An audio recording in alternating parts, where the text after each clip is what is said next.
Wisdom Islamic organisation Tirurangadi മണ്ഡലം committee സംഘടിപ്പിക്കുന്ന മുജാഹിദ് സമ്മേളനം ജനുവരി 3 വെള്ളിയാഴ്ച വൈകിട്ട് 4:30 വെന്നിയൂർ കൊടക്കലിൽ നടക്കുമെന്ന് ഭാരവാഹികൾ അറിയിച്ചു.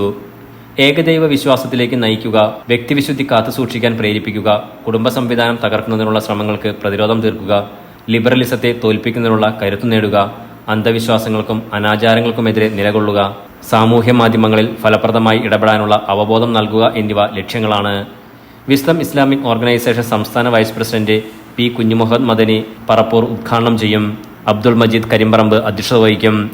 കേരള മുസ്ലിങ്ങൾ, സമകാലിക വർത്തമാനങ്ങൾ, വ്യക്തിയും കുടുംബവും, പുതിയ കാലത്ത്, വ്യതിചലിക്കാത്ത വിശ്വാസം എന്നീ വിഷയങ്ങളിൽ TK അഷ്റഫ്, താജുദ്ദീൻ സ്വലാഹി, ഷാഫി സ്വബാഹി എന്നിവർ പ്രഭാഷണം നടത്തും. ഹനീഫ ഓടയ്ക്കൽ, മുഷ്താഖ് അൽ ഹിഗമി, KP അബ്ദുൾ വാഹിദ്, ഇൻഫാൻ കരിമ്പറമ്പ് എന്നിവർ പ്രസംഗിക്കും.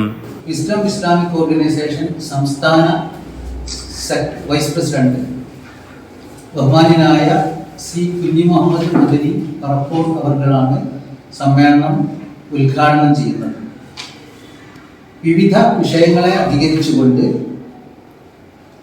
വിസ്ഡം ഇസ്ലാമിക് ഓർഗനൈസേഷൻ സംസ്ഥാന സെക്രട്ടറി TK അഷ്റഫ് സാഹിബ്, താജുദ്ദീൻ സ്വലാഹി, ഷാഫി സ്വബാഹി തുടങ്ങിയവർ പ്രഭാഷണം നടത്തി. അതിനു പുറമെ സംഘടനയുടെ വിവിധ ഘടകങ്ങളിലെ സാരഥികളായ ഹനീഫ ഓടക്കൽ, മുഷ്താഖ് അൽ ഹക്കമി, KP അബ്ദുൽ വാഹിദ്, ഇർഫാൻ കരിമ്പറമ്പ് തുടങ്ങിയവർ പ്രസംഗിക്കും. വാർത്താ സമ്മേളനത്തിൽ PO ഉമർ ഫറൂഖ്, ഹബീബ് കോഴിക്കൽ, റഹ്മത്ത് MT, ബാപ്പൂട്ടി തെന്നല, അഷ്റഫ് T, മുഹമ്മദ് പൂങ്ങാടൻ എന്നിവർ പങ്കെടുത്തു. Enlight news, Tirurangadi.